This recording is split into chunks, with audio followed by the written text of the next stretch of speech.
Hey everybody, welcome back to Literary Litany, and thanks for joining us for part two of how to find a literary agent. And I wanted to clarify something from part one, which was regarding the query letter. I wanted to make sure I was clear about how I was pronouncing that query, spelled Query, for individuals who who may not have heard of a query letter before. And a query letter is basically a book proposal, an introduction of your book and yourself to a literary agent seeking it in your quest for representation. So, in essence, the query letter will state the name of the book, the word count, the genre, and then there'll be a paragraph. I'm really simplifying it here. There'll be a paragraph that summarizes the entire plot of your book. It'll introduce the main characters. It will it will boil down the book to and highlight the central conflict of the book, and it will all be told in the voice and tone that you use in the novel itself. So that's an entire paragraph about that. And then there'll also be a paragraph saying a little more about yourself, um, who you are, what your interests are, very light, very simple. Um, you don't have to have writing credentials in order to write fiction. You just have to have a great premise and execute it well in a great writing style. You don't have to be an expert in the field. You do have to do your research and get your facts straight, get your facts right, but you don't have to be an expert. So that's the great thing about writing fiction. So that's just a quick and dirty on a query letter. We'll do an entire separate episode uh, on the details of a query letter because they can be quite monstrous to write. But um, but I wanted to clarify that from the previous episode. So getting back, I also wanted to mention the amount of query letters that a literary agent may receive in a year. And I mentioned that it could range, they could get 300 or 400 a week.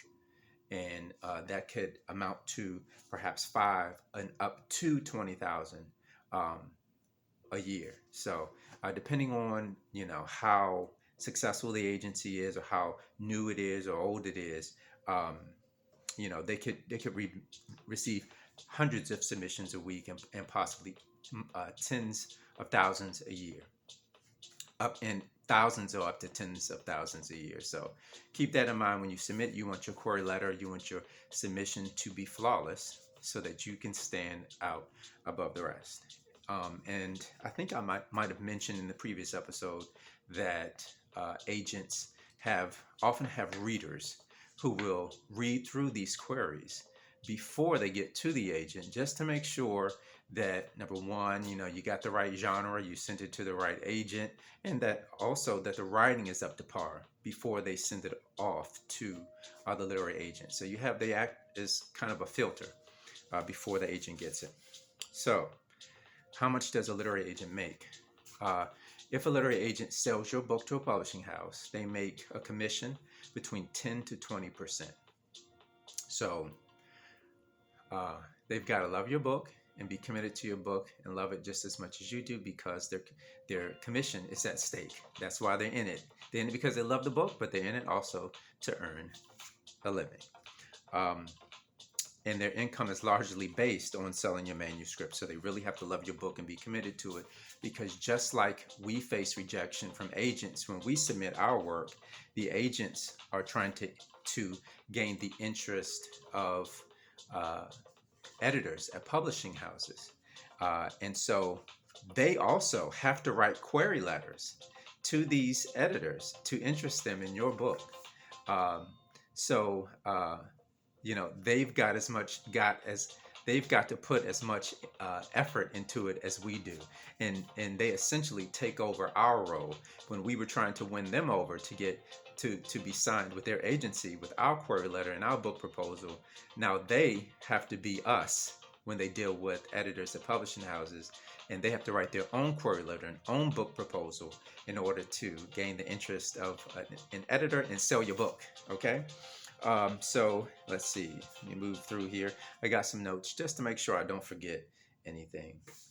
Um, the different types of uh, The different types of agents. Some agents want your book to be absolutely flawless before they will sign you, meaning that it needs very little work, very little work uh, before they will say, okay, hey, I want to sign you, I want to sell this book.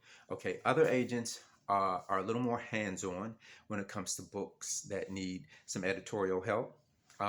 They don't mind helping you tweak the plot or tweak the characters of the voice or do some minor adjustments to get the book, just where it needs to be. So some agents are more hands-on.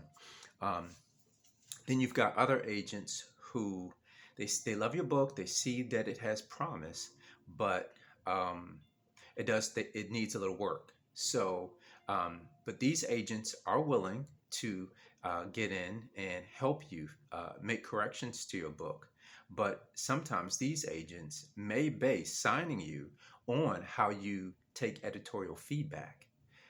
So, how will you work with an agent? Are you open to criticism? How quickly do you respond? How well do you make changes? How good do you and the agent work together? Because this will be a long-term relationship. Selling a book doesn't happen overnight, so you have to be able to work well with your agent. And how well do you communicate? How quickly can you make changes?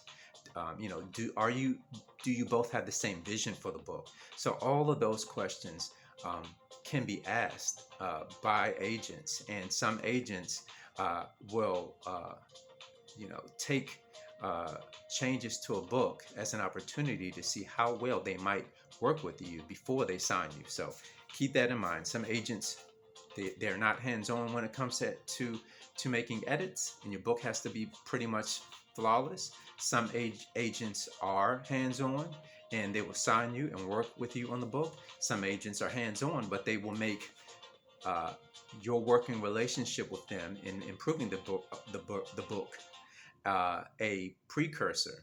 How well you work with them as not a precursor, but as criteria, or oh gosh, what word am I looking for?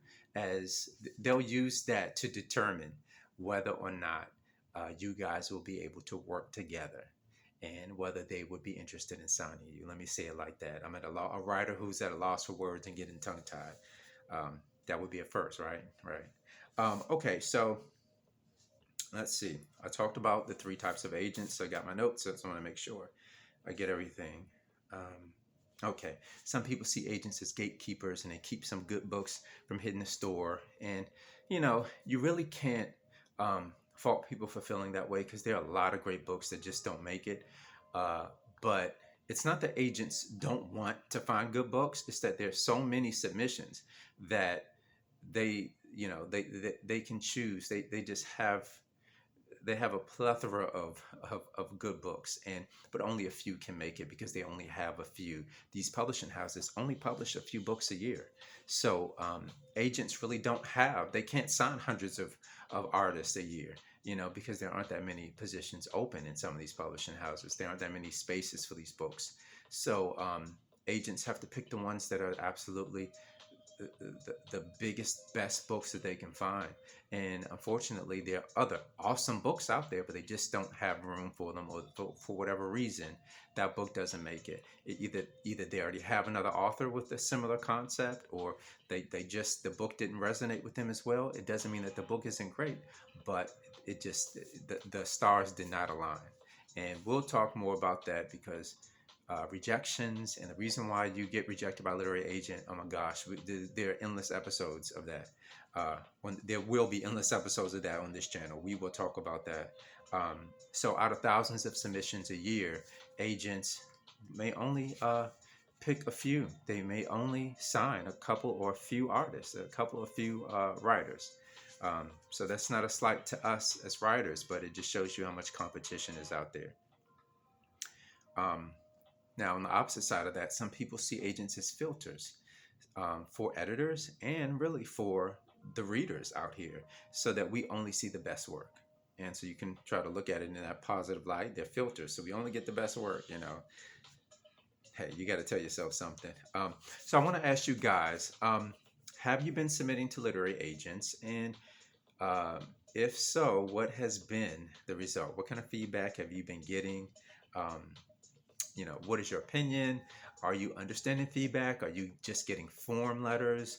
Are agents actually writing words to you that are personalized to you? Because oftentimes agents will just give a standard paragraph that they send to everybody and without personal feedback. But are you getting personal feedback from agents? If so, that's great, because they thought enough of your book to take the time out to actually write something specific to you in your book. So let me know if you're submitting to agents and what kind of feedback you're getting. Um, I'm very interested in knowing.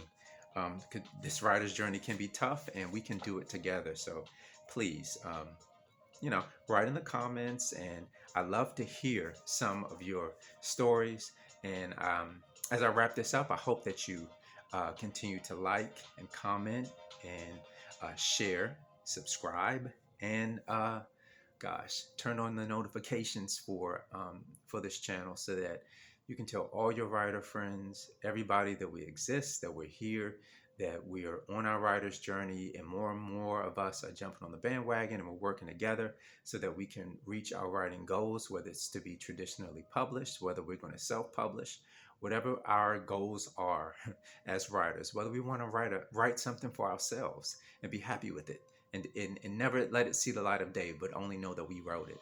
And if that's what you want, then that's what we're here for. But most of us are trying to get published so we can make some money. But so whatever your writing goals, we are here for you. So like, subscribe, share, turn on your notifications, comment, and thanks for joining me on this episode. I think that does it for how to find a literary agent. And if there's more information, I will definitely tell you. Of course, there's more. It never ends, right? So I'll see you next time. I thank you for joining me, and see you till then.